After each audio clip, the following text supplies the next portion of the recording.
Worship is the submission of all of our nature to God. Worship is the submission of all of our nature to God. It is the quickening of the conscience by His holiness. It is the nourishment of the mind by His truth. It is the purifying of the imagination by His beauty, opening of the heart to His love, and submission of will to His purpose. All this gathered in adoration of the greatest expression of worship. I'll say it again. Worship is the submission of all of our nature to God, quickening of conscience by His holiness. It's a quickening of the conscience by His holiness, not Hollywood. It is the nourishment of the mind by His truth. The world is feeding you nothing but lies. That's why the mind is impure, because lies has entered our minds. It has made it impure. What purifies the mind is the truth. The truth is Christ Himself. We need the Lord in our lives, my beloveds. It is the nourishment of mind by His truth, purifying the imagination by His beauty, not entertainment, by God's beauty. This is how we purify our imagination. And it is opening of the heart to His love and submission of the will to His purpose. All of this put together is the greatest expression of what worship is all about.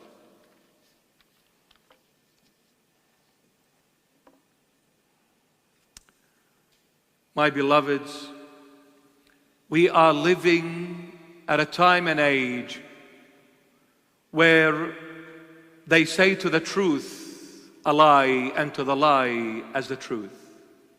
We are living at a time and age where they call darkness light and the light darkness.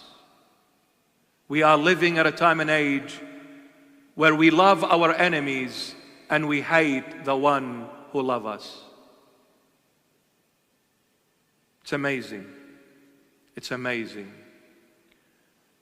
Coming to church is for free. So many people do not choose to come to church, but they pay their life just to go to receive poison. Poison, my beloveds. Poison. They will pay everything they have just to receive poison. But to receive life itself for free, sorry, I don't want it. Christ, His body and blood, the source of life, awaits us all every single Sunday at least. Every single Sunday, the body and the blood of Christ are offered on the holy altar for free. Yet so many people reject the life and choose death, and they pay the ultimate price. Their own spirit is lost forever. It's amazing. It's amazing, my beloveds. During this Lent, I'll leave you with this. Before you think what you're gonna eat, what you're gonna drink, and by the way, it's important, and every church is different on how they tell you and teach you about what fasting is. Us Orthodox, very stubborn. We're very strict. We go very deep, brother. No meat, no milk, no eggs, nothing of dairy products. Everything has to be vegan, baby. For 40 days. Ooh. Stop yourself from talking and gossiping about people. What's the point of me abstaining myself from eating meat and I'm eating everyone else's meat? I'm chewing them alive, I'm chopping them alive, I'm ripping them apart alive. I've been talking behind their back, I've been stabbing them in the back, I've been digging under their own feet to make them fall and stumble, and then I say I'm fasting. Thank you, Lord Jesus. What kind of a fasting is that, my dear friend? Stop talking about people, then stop eating meat. Now you're fasting, brother. We need to learn how to live in the Spirit, not in the physical form. In the Spirit. Walk in the footprints of Christ. Imitate your Lord. When you come and talk about others, before you talk, think about it.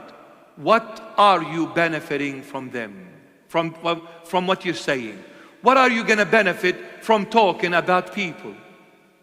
The only thing you're doing is you're hurting yourself. The other thing, my beloveds, do not look at others what they have and envy them.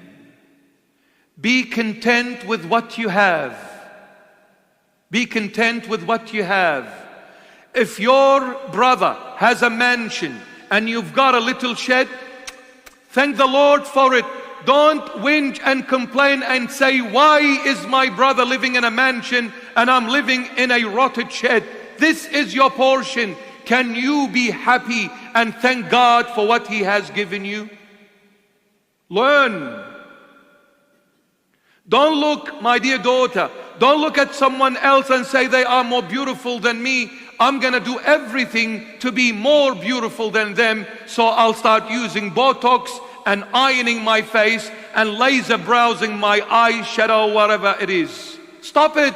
You are beautiful as you are. You've got a big Assyrian nose. Good luck for you. Be happy with your big Assyrian nose. Don't go and chop it and trim it and make it look like Pinocchio. Stop doing that.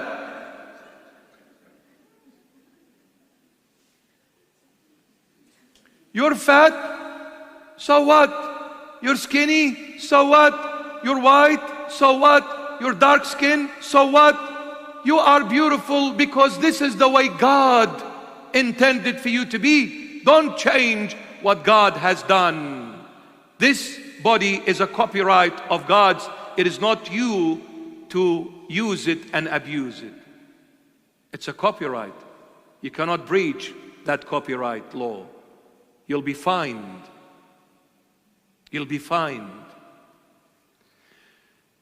Contentment is a treasure that never ends. Contentment is a treasure that never ends. Thank God for who you are, for what you are, and for what you have. Thank God. You don't have money to buy a Mercedes-Benz? Fine.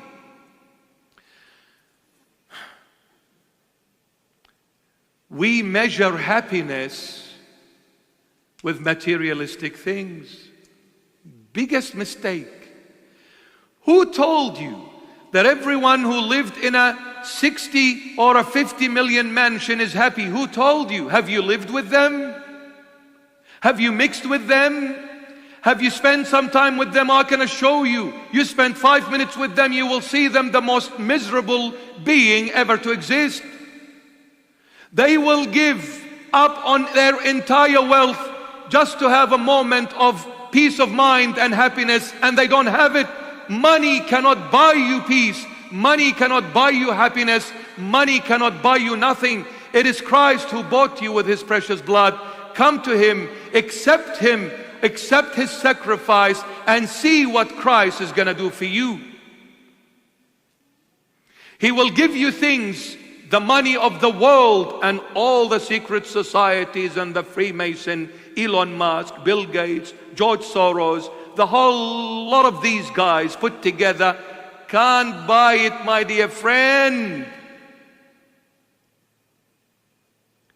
Do you know where you're going to end up when the spirit leaves the body? Can your money stop the spirit leaving the body? God on earth, let me see your entire wealth put together. How many trillions do you have? Can you stop from dying? Can you? No. They're trying. They're trying. They're trying everything under the sun just to extend their lifespan. But sooner or later they're going to rot in the grave. They're going to rot in the grave. Why? Because life and death is an order from God, and God only. And God breathed the breath of life into the nostrils of Adam, and Adam became a living being. Who breathed the breath of life into the nostrils of Adam? God. And who ordered for death to come and conquer the human race? God. For God said to Adam, the day you break my word, surely you shall die. So who ordered for death to come? God. And who ordered for life to come? God. God is the only sovereign authority to give life and to take it away. No one in existence can change, alter, touch, or stop this. So wake up, you piece of dust. Wake up, you piece of dust. Wake up.